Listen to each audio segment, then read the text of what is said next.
Hey, just wanted to jump on here for a second and talk about the some of the lighting that we have installed on this property here. So as you can see, we have mounted our transformer right here.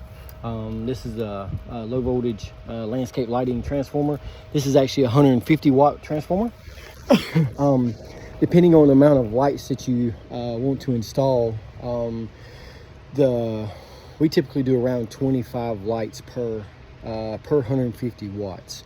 Probably can go up a little depending on the wattage of each individual light.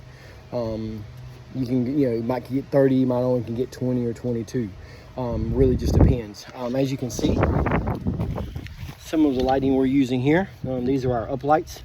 If I'm not mistaken, these are a 5 watt at a 35 degree beam. So the beam is pretty narrow, so that as the light is actually pointing up the side of the house here, it's not casting a wide, it's not casting a very wide beam.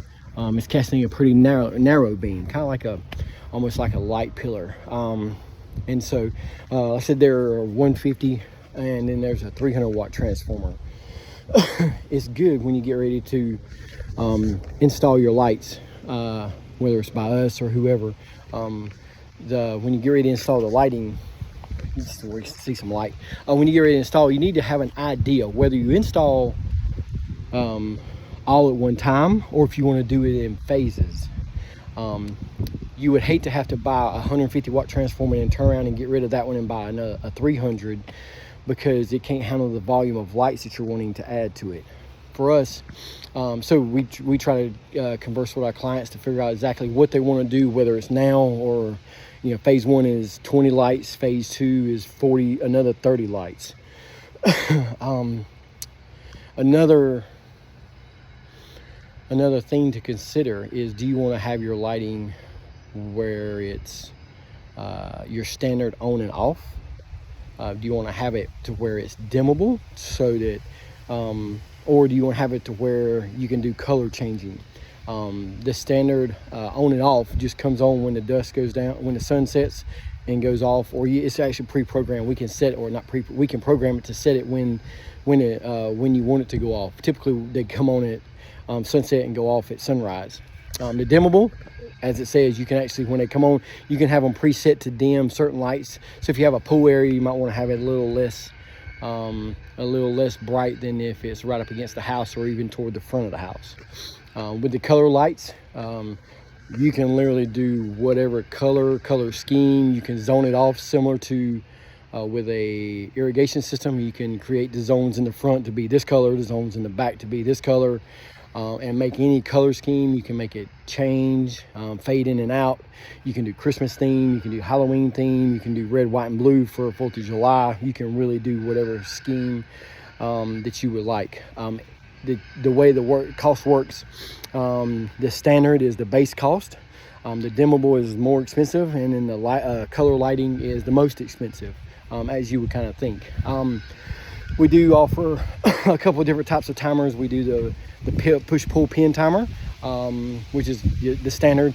Then we also mainly use the digital astronomical timer. So we set the date, the time, the location of where we're at in the United States, which is Eastern Standard Time, on the East Coast of North Carolina, or Mid-East of North Carolina. And it'll actually change with the seasons, with the time change, as it gets later, it'll actually auto-adjust itself.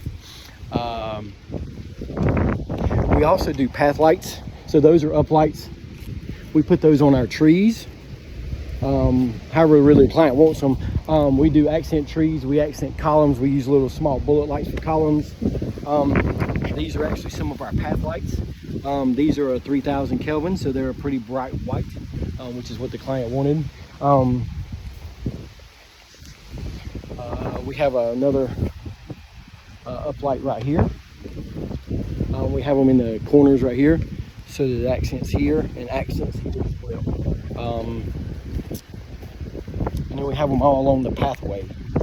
Our path lights actually light up about every 10 to 12 feet, so you don't have to put them right behind each other. You can put them, space them out about 10 or 12 feet in between each path light. They also do downlights. On this house here, we have our uplights, as you can see right here, and then right there. We have our uplights so that we can hit the peaks. We have uplights here, so we can hit the peaks up here and over here. We usually hide the wire, so you won't even be able to see that there's a wire up there. We either hide the wire alongside the gutter. Sometimes we paint them. Sometimes we put it in this vinyl sheath and staple it to the side. There's really nothing we really can't do with the lights. We can also actually do core drilling, where we actually drill down into the concrete and put them in the steps, or we can, depending on the type of step, we can actually do like a half moon light that's on the front of the steps.